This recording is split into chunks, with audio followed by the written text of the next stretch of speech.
Hello दोस्तों, नमस्कार। स्वागत है आप सभी का आपके अपने यूट्यूब चैनल डिजिफ्लाई में। तो हम आर ओ के लिए हिंदी की तैयारी करा रहे हैं दोस्तों। जो भी भाई बहन चैनल पर नए हैं, प्लीज़ चैनल से जुड़ जाएं और चैनल को सब्सक्राइब कर लें। तो अब इस वीडियो में आज हम बात करेंगे जो प्रीवियस ईयर में क्वेश्चन पूछे गए हैं उन सभी के बारे में, और जो महत्वपूर्ण इंपॉर्टेंट टॉपिक हैं कुछ विशेषण के, उनको भी देखेंगे। 2 से 3 टॉपिक को कवर करेंगे दोस्तों। और जिन्होंने हमारी पिछली 4 विशेषण से संबंधित क्लासेस नहीं देखी हैं, वो प्लेलिस्ट पे जाके उनको भी देख सकते हैं वहाँ, और अपना जो विशेषण से संबंधित थ्योरी है, बिल्कुल हमने एकदम गहराई से कंसेप्ट को क्लियर करा है दोस्तों। और अब हम तैयारी कर रहे हैं, जो पूर्व परीक्षाओं में प्रश्न पूछे गए हैं, उनसे हम प्रैक्टिस कर रहे हैं। तो चलिए दोस्तों, बिना वक्त गवाए वीडियो को शुरू करते हैं और बढ़ते हैं पहले प्रश्न की तरफ। चलिए देखते हैं। धुंधला शब्द में विशेषण है। धुंधला शब्द में आपको विशेषण बताना है, कौन सा है धुंधला शब्द में। बताइए। ऑप्शन ए संख्यावाचक, गुणवाचक, सार्वनामिक, या उसमें से कोई नहीं। तो दोस्तों, संख्यावाचक कौन सा होता है? जिसमें संख्याओं का बोध होता है, तो ये भी नहीं होगा। ऐसे गुणवाचक जिससे गुण का पता चलता है, तो गुण धुंधला, तो ये क्या है? गुणवाचक हो जाएगा दोस्तों। सार्वनामिक जिसमें सर्वनाम से बनने वाला जो विशेषण होता है, वो सार्वनामिक विशेषण कहलाते हैं।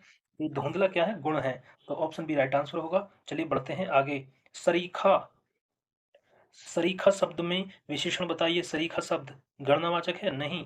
समुदायवाचक है? नहीं। क्रमवाचक है? नहीं। क्या है? गुणवाचक। तो ऑप्शन बी राइट आंसर हो जाएगा दोस्तों।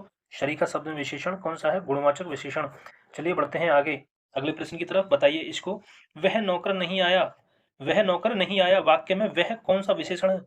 जल्दी से बताइए। वह नौकर नहीं आया वाक्य में जो वह है, वह कौन सा विशेषण है?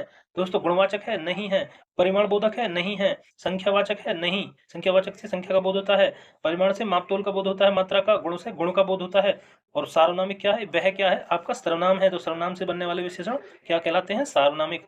तो वह में कौन सा विशेषण हो जाएगा? ऑप्शन ए सार्वनामिक विशेषण। चलिए दोस्तों, आगे बढ़ते हैं। अब बताइए दोस्तों, तीसरा शब्द में कौन सा विशेषण है? दोस्तों, वेरी इंपॉर्टेंट क्वेश्चन है और यहाँ पर काफी लोग कंफ्यूज होने वाले हैं। तीसरा शब्द में विशेषण बताइए दोस्तों, कौन सा होगा? पूर्णांक बोधक, आवर्ती वाचक बोधक, गणनावाचक बोधक, क्रमवाचक बोधक। बताइए तीसरा शब्द में। तो पूर्णांक बोधक बहुत से लगाएंगे, जो कि नहीं होगा, क्योंकि पूर्ण बोधक नहीं है। पूर्ण अंक कौन से होते हैं? 1 2 3। ऐसे गणनावाचक भी नहीं होगा, गणना भी 1 2 3 4 करी जाती है। और आवर्ती वाचक भी नहीं होगा। क्या होगा? ये आपका क्रमवाचक होगा दोस्तों। क्या होगा? क्रमवाचक विशेषण होगा। पहला, दूसरा, तीसरा, चौथा, पांचवा, छठा, ये ऐसे आए तो वो कौन से होते हैं? वो क्रमवाचक विशेषण होते हैं दोस्तों। ऑप्शन डी राइट आंसर होगा। इसको ध्यान रखना है। तीसरे की जगह दूसरा, तीसरा, चौथा, पांचवा ऐसे भी लिखा जाएगा, तो उसमें कौन सा विशेषण होगा? क्रमवाचक विशेषण होगा दोस्तों। कंफ्यूज नहीं होना है। बहुत से बच्चे क्या लगाएंगे? गणनावाचक पे लगा देंगे, जो कि गलत हो जाएगा आपका। ठीक है, तो इसको आपको ध्यान देना है यहाँ पे। चलिए आगे बढ़ते हैं अगले प्रश्न की तरफ। फिर देखिए, चौथाई शब्द में विशेषण बता दीजिए दोस्तों। चौथाई शब्द में चौथाई शब्द में विशेषण बताइए, कौन सा होगा? आवर्तीवाचक, क्रमवाचक, गणनावाचक, या अपूर्ण बोधक विशेषण? कौन सा होगा चौथाई शब्द में विशेषण? तो दोस्तों, गणनावाचक होगा क्या? नहीं होगा दोस्तों। गणनावाचक बताया था ना, 1 2 3 4 ये होते हैं गणनावाचक। अपूर्णांक बोधक विशेषण या क्रमवाचक भी नहीं होगा। पहला क्रमवाचक क्या होता है? ऊपर बताया था जैसे कि पहला, दूसरा, तीसरा, और आवर्तीवाचक भी नहीं होगा ये। तो कौन सा होगा? ये होगा अपूर्णांक बोधक या अपूर्ण गणनावाचक भी इसे बोलते हैं। अपूर्ण, अपूर्ण कैसे? ये हो रहा है चौथाई। समझ रहे हो? जैसे ढाई, डेढ़, ये जो होते हैं ना जितने भी, जैसे डेढ़, ढाई, साढ़े तीन, ये जितने भी होते हैं, तो ये क्या होते हैं? अपूर्ण होते हैं। अपूर्ण बोधक विशेषण होते हैं। तो चौथाई भी क्या है? समझ रहे हो? ये पूरा नहीं है, तो ये अपूर्ण बोधक होगा। ऑप्शन डी राइट आंसर होगा। ध्यान रखना है दोस्तों। एकदम बेहतरीन तरीके से हमको पढ़ना है दोस्तों। वीडियो पसंद आ रही है तो वीडियो को लाइक करते रहें, शेयर करते रहें दोस्तों। और चैनल पर नए हैं तो प्लीज चैनल को भी सब्सक्राइब करते रहें। ये वो सभी प्रश्न हैं जो कहीं ना कहीं पूछे गए, जैसे आप देख सकते हैं। देखो, आर ओ प्री 2014 में पूछा गया है। तो एक एक प्रश्न दोस्तों आपके लिए महत्वपूर्ण है। कृपया वीडियो को बिना स्किप किए पूरा देखते रहें। चलिए बढ़ते हैं अगले प्रश्न की तरफ। दोस्तों देखिए इसको। विशेषण जिस संज्ञा की विशेषता बताता है उसे क्या कहते हैं? विशेषण जिस संज्ञा की विशेषता बताता है उसे क्या कहते हैं? संख्यावाचक विशेषण, गुणवाचक, सार्वनामिक, या विशेष्य? तो भैया सीधी सीधी बात है, ये हमने पहले बताया कि बार बार ये क्या परिभाषा से क्वेश्चन बनते हैं कि विशेषण जिस संज्ञा की विशेषता बताता है उसे विशेष्य कहते हैं। Option C. चलिए आगे बढ़ते हैं। निम्नलिखित में से कौन सा शब्द विशेष्य है? विशेषण नहीं पूछा है दोस्तों, ध्यान रखना है। विशेष्य पूछा है। जल्दी से बताइए। आसीन, मधुर, अग्नि, या कर्मठ? तो कर्मठ भी आपका विशेषण है कि कर्मठ व्यक्ति, मधुर वाणी, या आसीन, ये सब क्या है? विशेषण है। जो कि अग्नि नहीं है आपकी, तो ऑप्शन बी राइट आंसर होगा। ये विशेष्य है। चलिए आगे बढ़ते हैं। ठंडा पानी पैदा करता है, इस वाक्य में कौन सा शब्द विशेष्य है? ठंडा पानी ठंड पैदा करता है कौन सा विशेष्य है, तो जो ठंडा है ये आपका क्या हो जाएगा, विशेषण हो जाएगा ठंडा। यदि बात करें विशेषण पूछ ले तो ठंडा विशेषण हो जाएगा, और विशेषता किसकी बतला रहा है, पानी। क्या क्या ठंडा है, पानी। तो पानी ये आपका विशेषता हो जाएगा, ऑप्शन सी राइट आंसर हो जाएगा दोस्तों। चलिए अगले प्रश्न की तरफ बढ़ते हैं दोस्तों। प्रश्नों को एक अच्छे तरीके से, निम्नलिखित में से कौन सा शब्द विशेष्य है, बताइए दोस्तों। देखो कितना इंपॉर्टेंट प्रश्न है, और देखो कठिनाई के स्तर को दर्शाता है ये प्रश्न। ऐसे प्रश्न यदि परीक्षा में आएंगे तो जरूर बच्चे कंफ्यूज होंगे। ये देखो आप यहाँ पे देखना है, इन आज इस टॉपिक को हम कवर करेंगे इस वीडियो में नीचे, तो वीडियो को बिना स्किप किए पूरा देखना है। जैसे निम्नलिखित में से कौन सा शब्द विशेष्य पूछ रहा है, बताइए कौन सा है, अनासक्ति, बताइए कौन सा है, अनासक्ति, अनासक्ति, अनासाक, अनुशासित या अपमानित, तो कौन सा है इसमें विशेष्य। ऑप्शन ए राइट आंसर अनासक्ति हो जाएगा दोस्तों। चलिए आगे बढ़ते हैं दोस्तों, इनको आपको अच्छे से देखना है। ऐसे ये है, देखिए निम्नलिखित में से कौन सा शब्द विशेष्य है, कौन सा शब्द विशेष्य है दोस्तों। जैसे ऊपर प्रश्न को देखते हैं, जैसे अनुशंसित, अपमानित, ये अनासक्ति, ये क्या है सब, ये आपके विशेषण हैं, और जो ये है अनासक्ति ये विशेष्य है। ठीक है, ऐसे निम्नलिखित में से कौन सा शब्द विशेष्य है, बताइए दोस्तों। तो ऑप्शन डी राइट आंसर होगा, विषाद जो है विशेष्य। बाकी जैसे भावुक हो गया, भावुक व्यक्ति, पौष्टिक भोजन, पाठकीय, तो ये क्या है, ये सब विशेषण हैं, ये तीनों विशेषण हैं। और विशेष्य की बात करें विषाद हो जाएगा, विशेष्य तो ऑप्शन डी राइट आंसर होगा। चलिए आगे बढ़ते हैं अगले प्रश्न की तरफ। नीली साड़ी में कौन सा विशेषण है दोस्तों, बताइए जल्दी से। नीली साड़ी में कौन सा विशेषण है, जल्दी से बताइए। संख्यावाचक नहीं होगा, परिमाणवाचक नहीं होगा, सार्वनामिक भी नहीं होगा, तो बचा कौन सा, सी, गुणवाचक। तो नीली क्या है, गुण दर्शा रहा है, कैसी है नीली साड़ी, नीली ब्लू, तो गुणवाचक विशेषण हो जाएगा दोस्तों। इन्हें तो आप दोस्तों आसानी से कर लेंगे, लेकिन जो कठिनाई का प्रश्न बनेगा वो ये बनेगा, जैसे ऊपर आपने देखा कि निम्न से बताइए कौन सा विशेषण नहीं है, कौन सा विशेषण है। तो इनके लिए आपको अच्छी खासी शब्दावली दोस्तों तैयार करनी होगी, जिसको हम धीरे धीरे तैयार कराएंगे आपको। क्या है, यहाँ पे आपको कुछ चीजें याद करनी पड़ेंगी, कुछ समझनी पड़ेंगी, तब आपकी शब्दावली तैयार होगी, क्योंकि यहीं से प्रश्न का कठिनाई का स्तर बढ़ेगा। यदि ऐसे प्रश्न परीक्षा में देखने को मिले तो काफी प्रश्न गलत होने की संभावना है, क्योंकि ज्यादातर अब इनको तो सभी कर लेते हैं, कौन सा विशेषण है। चलिए आगे बढ़ते हैं। विशेषण शब्द का चयन कीजिए। सरपंच, प्रपंच, पहुंचे, पांचवा, तो क्या है, पांचवा हो जाएगा, इसमें क्या है, पांचवा। और कौन सा है ये, किरमवाचक विशेषण। ठीक है, ऊपर बताया था मैंने, जैसे तीसरा, पांचवा, चौथा। अब देखिए, ऋषि संज्ञा शब्द से विशेषण शब्द क्या बनेगा। ठीक है, इसको आगे देखेंगे। ऋषि संज्ञा शब्द से विशेषण क्या बनेगा, इसको आगे देखेंगे। अब देख लेते हैं दोस्तों कुछ विशेषण विशेषण, जहां से कठिनाई का स्तर आपका शुरू होता है। तो दोस्तों इसको आप बिल्कुल भी इग्नोर ना करें, क्योंकि यहीं से ऐसे यही प्रश्न ऐसे हैं जहां लोग कंफ्यूज ज्यादा होने वाले हैं। जैसे इधर इधर दे रखे हैं विशेष्य और उनसे बनने वाला विशेषण, जैसे अपमान शब्द का विशेषण अपमानित होता है। अपेक्षा से क्या बन जाएगा विशेषण, अपेक्षित। ठीक है, ऐसे अधिकार, अधिकार का क्या बनेगा, अधिकारिक, अधिकारिक। अध्यात्म का आध्यात्मिक, अनुमान का अनुमानित। ठीक है, ऐसे बनेंगे। और देखिए जैसे अंकुरण का अंकुरणीय, ये प्रत्यय लग गया है। ऐसे अनुराग का अनुरक्त, अणु का आणविक। तो ध्यान रखना है दोस्तों, इधर क्या है, इधर क्या है आपका, इधर विशेष्य है और इधर क्या है, विशेषण है। तो ये आणविक क्या शब्द है, विशेषण। तो ऐसे जो शब्द पूछेगा ना निम्नलिखित में से विशेष्य बताइए, तो जब आप इनको अच्छे से याद कर लेंगे तो आपको पता पड़ जाएगा आसानी से। जैसे कैसे, अनुशासन क्या है आपका, विशेष्य है, और अनुशासित क्या है, विशेषण। जैसे अपमान क्या है, विशेष्य, और अपमानित क्या है, विशेषण। अधिक्रमण क्या है, विशेष्य, और अधिक्रांत क्या है, विशेषण। ऐसे आपको दोस्तों याद करना है। ऐसे जैसे अक्ल, अकलमंद, अकर्म, अकर्मण्य, अलंकार का अलंकृत, क्या मतलब, विशेषण कैसे बनते हैं विशेषण से, ये आपको देखना है। और अच्छे से दोस्तों जल्दी से कवर करते रहना है, यहाँ से प्रश्न बनेंगे दोस्तों जरूर। जैसे अवतार क्या है, विशेष्य, और इसका अवतीर्ण। ऐसे अभिषेक का अभिषेक्त, अव्यय का अव्ययिक। ऐसे अनुश्रुति, अनुश्रुत, अनुष्ठान का अनुष्ठित, अनुष्ठित क्या विशेषण। ऐसे आदि का आदिम, इंपॉर्टेंट है कि निम्नलिखित में से विशेषण बताइए। उसमें देखो क्या क्या दे देगा, जैसे ऑप्शन आया, निम्नलिखित में से विशेषण बताइए। अनुष्ठान, आदि या आधार, और दे देगा एक आदिम, तो उसमें बताइए विशेषण क्या होगा, आदिम होगा। ये सब विशेष है, ऐसे प्रश्न परीक्षा में बनेंगे। आगे बढ़ते हैं। आधार का आधारित, आश्रय का आश्रित, आशा का आशान्वित, और आकाश का आकाशीय। ऐसे देखेंगे, आयु का आयु। ठीक है, ऐसे देखेंगे। तो ऐसे आसक्ति का आसक्त, आयु का आयुष्मान। तो आयुष्मान क्या है, विशेषण। आयुष्मान क्या है, विशेषण शब्द है आपका, आयुष्मान इंपोर्टेंट है ये। आयुष्मान क्या है, आयुष्मान विशेषण है। आयु, और आयु क्या है, विशेष्य। ठीक है, चलिए अब बढ़ते हैं आगे, उसका देखते हैं, ऋषि वाला देखते हैं। ऋषि में क्या है, ऋषि जो का जो प्रश्न था इसको देखते हैं। जैसे ये था कि ऋषि संज्ञा शब्द से विशेषण शब्द क्या बनेगा, ऋषि संज्ञा शब्द से क्या बनेगा, इसको देखते हैं। तो क्या बनेगा ऋषि संज्ञा शब्द से, ये बनेगा दोस्तों आपका आर्स। पहला ही आंसर हो जाएगा दोस्तों, आर्स बनेगा, ऑप्शन ए। ऋषि संज्ञा शब्द से विशेषण क्या बनेगा, आर्स बनेगा दोस्तों। चलिए आगे बढ़ते हैं अगले प्रश्न की तरफ और देखते हैं व्याकरण की दृष्टि से कौन सा शब्द विशेषण नहीं है, कौन सा नहीं है। भयभीत भी विशेषण है, भीरू भी विशेषण है, निर्भीक भी। भय नहीं है आपका विशेषण, क्या नहीं है, भय आपका विशेषण नहीं है व्याकरण की दृष्टि से। चलिए आगे बढ़ते हैं अगले प्रश्न की तरफ। एक प्रतिभा संपन्न छात्र, एक प्रतिभा संपन्न छात्र का विशेषण क्या है, कुशल, अध्ययनशील, चतुर या मेधावी। तो क्या विशेषण होगा इसके लिए, प्रतिभा संपन्न छात्र के लिए मेधावी, ऑप्शन डी राइट आंसर होगा। तो देखो कैसा क्वेश्चन आया है, ठीक है, ऐसे प्रश्न भी देखने को मिलेंगे परीक्षा में। चलिए बढ़ते हैं अगले प्रश्न की तरफ।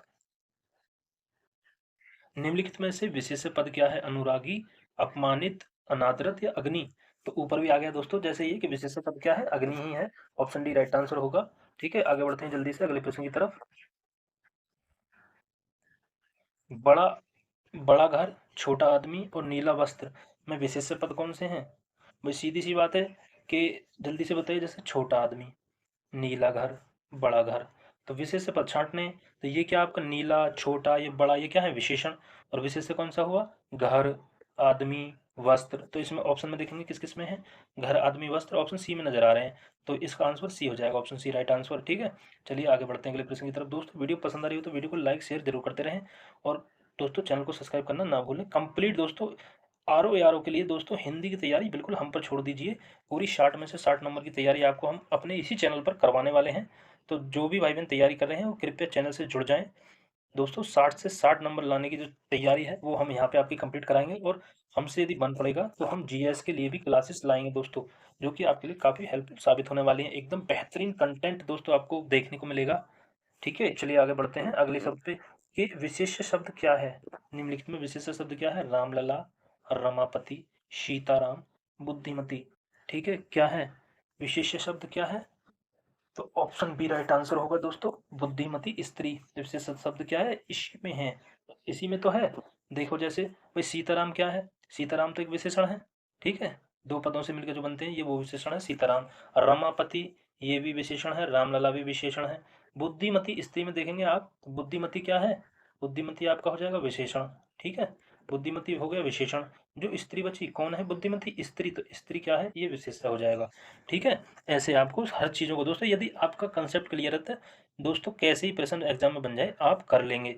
तो दोस्तों क्या होगा कि जो पहले ही नहीं लगाने चाहिए वस्तुनिष्ठ प्रश्न जो है, ये हमने बाद में आपको करा रहे हैं। क्यों करा रहे हैं कि पहले आपका हमने कंसेप्ट क्लियर किया है, जो थ्योरी है उसको पहले आप पढ़िएगा। दोस्तों चाहे थोड़ा बोरिंग क्लास लगती है थ्योरी में, लेकिन क्या है कि उसको अच्छे से पढ़िएगा आप, एक बार एक दो बार रिवाइज करिएगा, तब आप इनको लगाइएगा। तो दोस्तों आसानी से आप इनको कर लेंगे, और ऐसे प्रश्न परीक्षा में भी आप कर लेंगे। ये वो प्रश्न है जो पूछे गए हैं पिछली परीक्षाओं में कहीं ना कहीं। ठीक है, तो पहले आपको थ्योरी जरूर पढ़नी चाहिए दोस्तों सब चीज़ की, कि विशेषण क्या है, विशेष्य क्या है, विशेषण के भेद कितने हैं, कौन कौन से भेद हैं, उन सभी के बारे में। ये सब मैंने आपको इस जो पुरानी वीडियोज़ हैं हमारी 3 से 4 वीडियो, उनमें हमने कंप्लीट कवर करा दिया है। और इनमें भी जो जो टॉपिक रह गए छोटे छोटे टॉपिक, हम बीच बीच में उनको भी इन वीडियो में करा रहे हैं। तो वीडियो दोस्तों 15 से 20 मिनट की होती है मुश्किल से, तो कृपया पूरी वीडियो देखा करें दोस्तों। चलिए आगे बढ़ते हैं अगले प्रश्न की तरफ।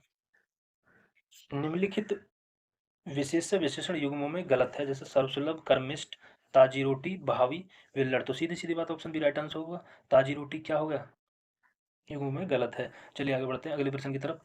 परिमाणवाचक क्रिया विशेषण का वाक्य होगा, परिमाणवाचक का, वह बहुत थक गया है, वह अभी अभी गया है, वह अभी अभी गया है, वह अंदर बैठा है, वह भली भांति नाच लेगा, वह बहुत थक गया है। तो परिमाणवाचक का क्या होगा, बहुत थक गया है, परिमाणवाचक क्रिया विशेषण, ऑप्शन ए राइट आंसर होगा, वह बहुत थक गया है। वेरी इंपॉर्टेंट प्रश्न है दोस्तों, इसको आप देख लेना। चलिए अगले प्रश्न की तरफ बढ़ते हैं। वह श्रेष्ठ उपासक में विशेष बताइए।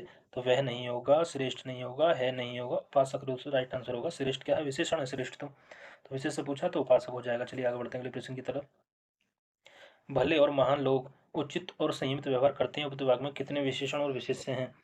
भले एक हो गए, भले, एक महान, लोग, उचित और संयमित व्यवहार करते हैं। तो 1 2 3 4 लोग, ठीक है।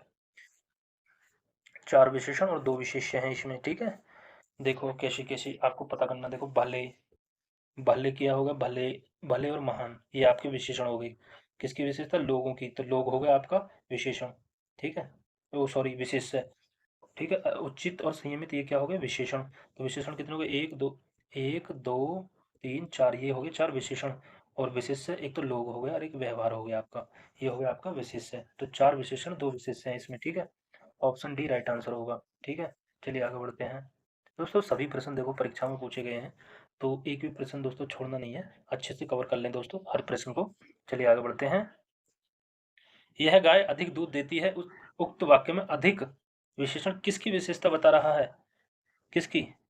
तो यह गाय अधिक दूध देती है, तो अधिक जो विशेषता बता रहा है वो किसकी? गाय की थोड़ी बता रहा है, वो देने की नहीं बता रहा है, वो किसकी बता रहा है? दूध की बता रहा है। Option B right answer. सीधा दिख रहा है, अधिक दूध देती है तो दूध की तो बता रहा है, ठीक है। चलिए आगे बढ़ते हैं। अब दोस्तों एक टॉपिक है तुलनात्मक विशेषण, इसमें से भी प्रश्न बनने की संभावना काफी ज्यादा है।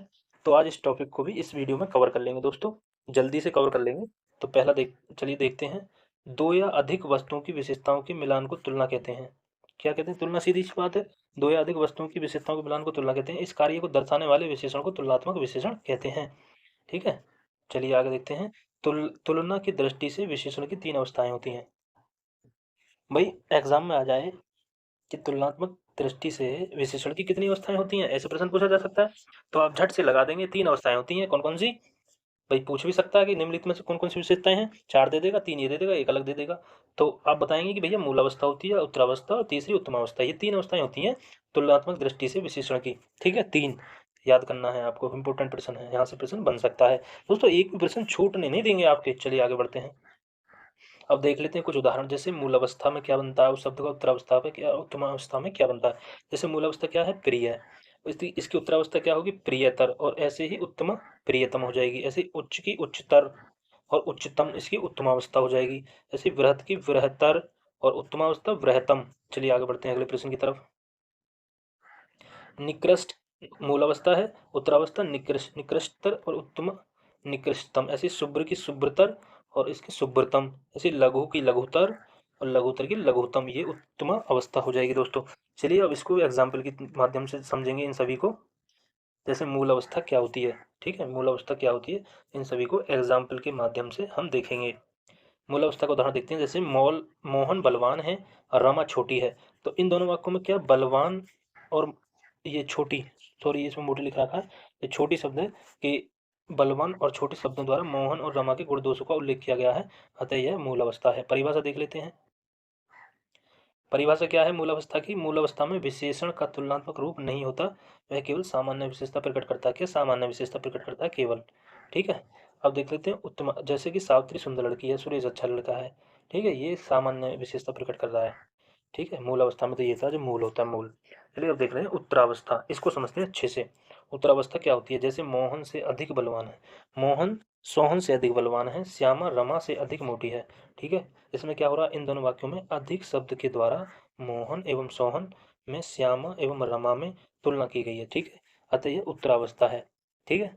क्या की जा रही है? तुलना की जा रही है हमें, दो एक से दूसरे की तुलना। तो इसकी परिभाषा क्या हो जाएगी उत्तरावस्था की? कि जब दो व्यक्तियों या वस्तुओं के गुण दोषों की तुलना की जाती है तब विशेषण उत्तरावस्था में प्रयुक्त होता है। मतलब क्या व्यक्तियों की? दो व्यक्तियों या वस्तुओं की, ध्यान रखेंगे जब दो की बात करें, दो व्यक्तियों वस्तुओं की, तो कौन सी अवस्था होगी? उत्तरावस्था होगी, ठीक है। जैसे रविंद्र चेतन से अधिक बुद्धिमान है, सविता रमेश की अपेक्षा अधिक सुंदर है, सविता। चलिए अब देख लेते हैं उत्तमा अवस्था।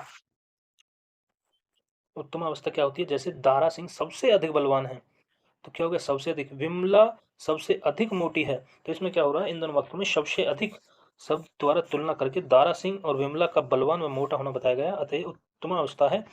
क्या देखेंगे इसमें? परिभाषा समझते हैं।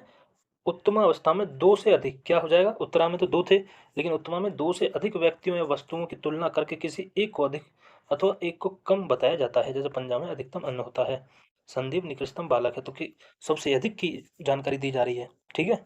तो उत्तमावस्था में क्या होता है? दो से अधिक व्यक्तियों की तुलना, वस्तुओं की तुलना होती है, ठीक है। ये टॉपिक आपको समझता हूँ कि समझ में आ गया होगा, और जो भी इंपॉर्टेंट वस्तुनिष्ठ प्रश्न थे वो भी हमने कवर कर लिए इस वीडियो में। तो मिलते हैं जल्दी ऐसी नई वीडियो के साथ, तब तक के लिए हमारे चैनल को सब्सक्राइब कर लें दोस्तों। वीडियो पसंद आई हो तो वीडियो को लाइक करें, शेयर करें अपने दोस्तों तक जो भी तैयारी कर रहे हैं। तब तक मिलते हैं। जय हिंद, जय भारत।